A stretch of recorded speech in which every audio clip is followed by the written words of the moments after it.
Well, good afternoon. We've got Mr. John Ford Coley on the line, and you might recognize him as being half of England Dan.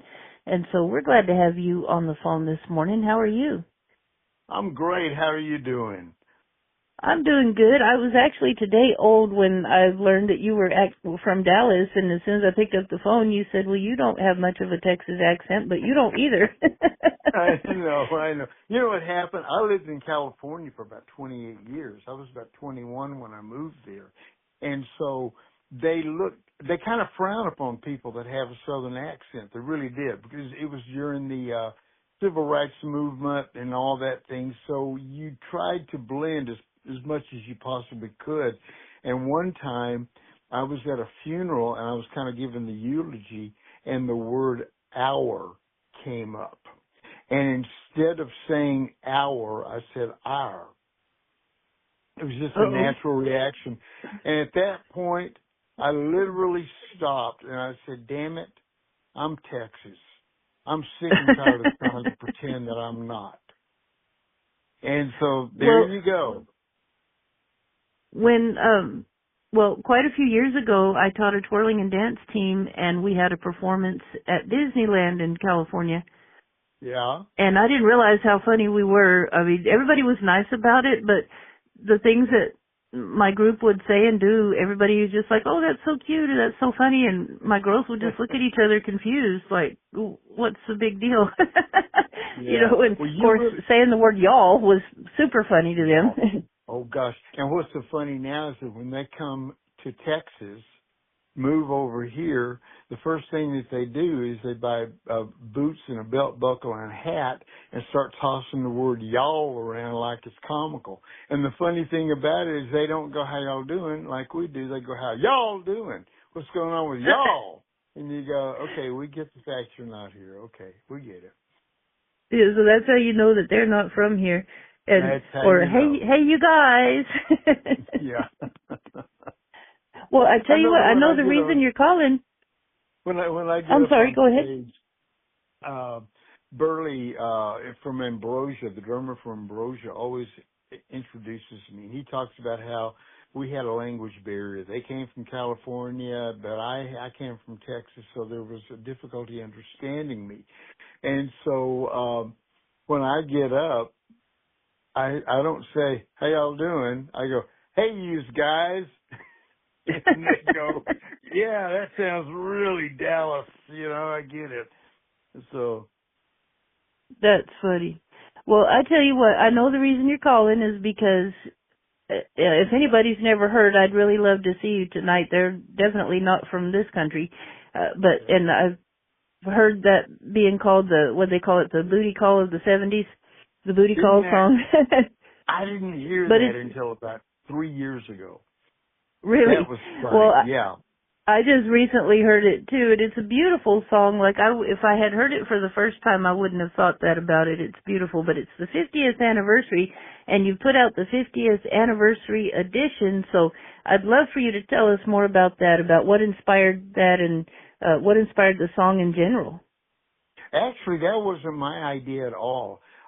Several years before Dan passed away, he had recorded an album called In a Quiet Room. So he took a lot of the songs that he had done as a country artist, and then he took one or two that he and I had done as England Dan and John Ford Coley. And then his manager a couple of years ago contacted me and said, look, we're thinking about doing a duet with this. So we're going to have a bunch of country artists come in, sing a duet with Dan, and even Marie Osmond. Would you come back in and sing I'd Really Love to See You Tonight? And I went, well, heck yeah. I mean, that'd be fun. You know, Dan and I haven't sung together since 1980.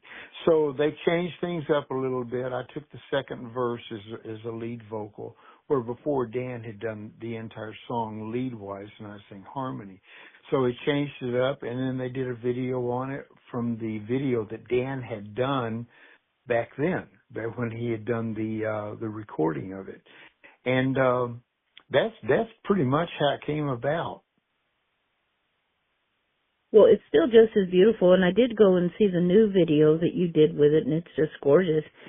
Oh, but now, you're the keyboard player, aren't you? Or I did you am. play keyboard at all? No, I didn't. As a matter of fact, my only involvement in the song was singing the song. They had actually gotten a lot of the original people to come in and play. There was one girl, the Cherry Sisters, they called them. So we had the three girls that sang on the recording. And it's funny how things come around. They go around, they come back around. And I had not seen any one of those girls since literally the first record. And I was on a plane going to Cincinnati, and there was a girl sitting over next to me, and I'm reading a Hebrew phrase book. And she said, "Well, what are you doing that?" And I said, "I just wanted to learn it." And she said, "Well, you know, I'm here at this synagogue and stuff in Nashville." And she says, "As a matter of fact, we have a really good music thing there." And I said, "Well, really, tell me about that." I said, "Because we used to do a lot of recording here. Well, come to find out, she mentioned one of the girls' names, Lisa Silver." And I went, "Are you kidding me? Lisa Silver sang on I'd Really Love to See You Tonight." So then I contacted her again and went over to the synagogue, and we ran into one another. And it's just like, I love the closeness of the community. And there's so many people that you just keep running across. That is so Even fun. 20, And so 30 you years didn't later. and so she recognized you, but you didn't recognize her right away? No, I knew her. The girl that was sitting next to me actually was a rabbi. She was going up to do something in Cincinnati, and she just told me the fact that she was there. And so I went over there just to see if I could find her, and I did. So that was great. made the world a whole lot smaller, especially if you hadn't seen them for all that time. Oh yeah, that's amazing. And now, I know you have a classical music background, but what got you into this type of music? Actually, I got into this kind of music because, well, I'm playing classical music, so I'm doing all kinds of recitals and things like that. I ended up getting into the band, and that's pretty much where you know, Dan and I was in the same band, and we just continued to play together all those years. And I mean, it was fun for me in the sense that when I started playing that classical music, if you're not familiar with it, it's very self-absorbed. It's very all about you. There's nobody else up there generally, and you can play it at whatever tempo you want to. Well, and I've got a lot of blue hairs.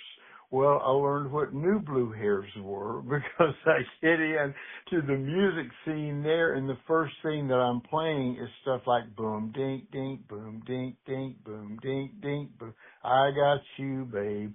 And it's like, okay, I'm bored, but the girls were better. So there you go. That's funny. I was interested in that because I actually went to music school, and I started, I played the drums, and then I started learning classical guitar, which I thought was fun. But you're right. I mean, you do kind of get self-absorbed in classical pieces. There's no real interaction with the audience like there is with a country or a rock band or something like that. And now you and Dan were classmates, weren't you? Or did you just go to the same school? We just went to the same school. As a matter of fact, I cannot recall ever seeing Dan in school because he left on the program to work. And so he'd be gone by 10 o'clock in the morning. And he was also a year ahead of me. So the only time that I ever recall seeing Dan in school was when we played school dances and things like that. That was it. I never saw him in any of the classes. It was a big school too. So how did you get together then? How did you meet each other? Dan was playing in a band, and one of their guitar players quit because his girlfriend was kind of jealous of all the attention he was getting from all the girls. And so he quits. Well, the other three guys wanted to have a keyboard player. Dan wanted another guitar player. They found me, as Doc, the bass player, says, found John in ROTC, heard about him. I came in and auditioned. Bingo, I'm in the band. And that was my first foray into, rock and roll or anything else. I didn't know anything about it. I liked it. I just never played it. So it was kind of a challenge for me to not play so much and to not play the melody. Well, that's a good story. And what was the name of that band? Do you remember? That band was called Playboys 5. Then later on, we changed the name as the music changed. It became These Few, Theze, and then later became Southwest FOB. Now, we had records under Southwest FOB. We had recorded albums.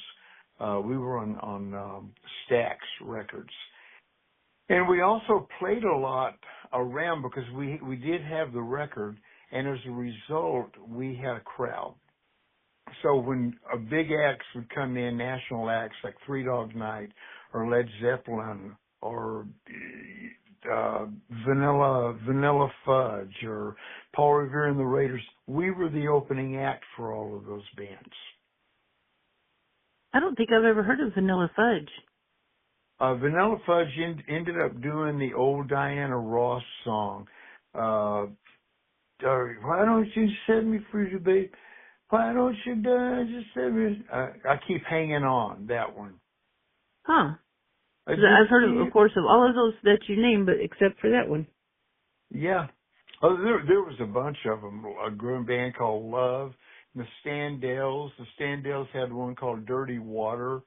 The Blues Magoos. Mitch Ryder. We played with a lot of groups. Three Dog Night, I think I mentioned. Poco, Johnny Rivers.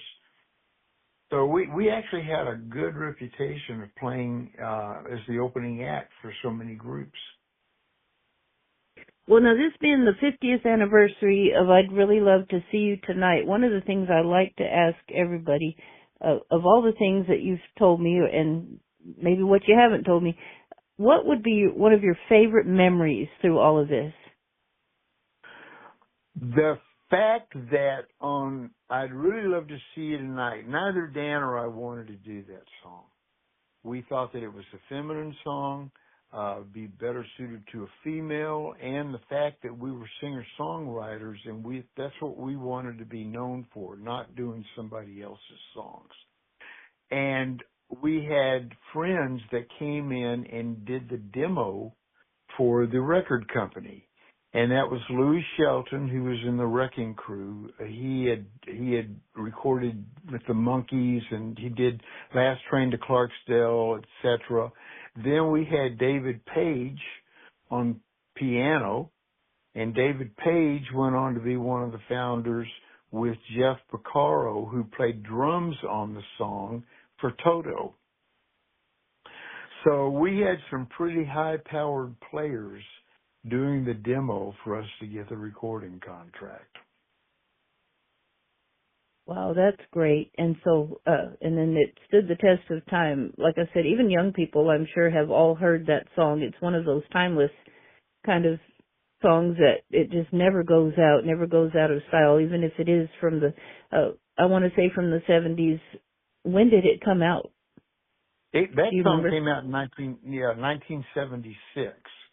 Dan and I had a big run from 76 to 80.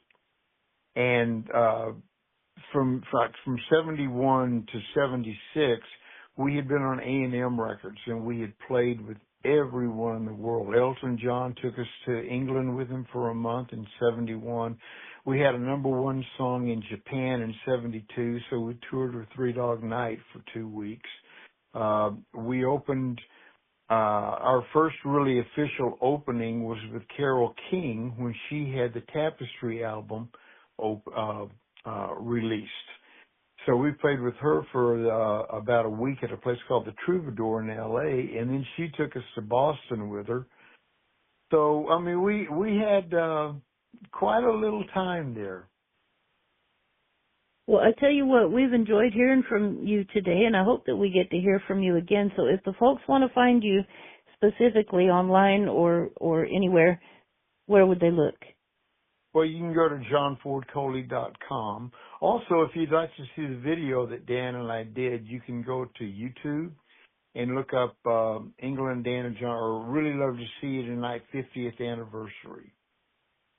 Great. And that's exactly where I found it. I went on YouTube and looked you up. So I appreciate that. And like I said, I hope we hear from you again, and I hope you have a wonderful rest of your day. Thank you very much. And you keep working on that accent, okay? I'm going to work on mine. All righty. We got to get to be a little bit more Texan to work on country radio. Absolutely. Absolutely. Well, thank you so much. I appreciate you letting me come on the show. Thank you. You have a good day. You too. Bye-bye.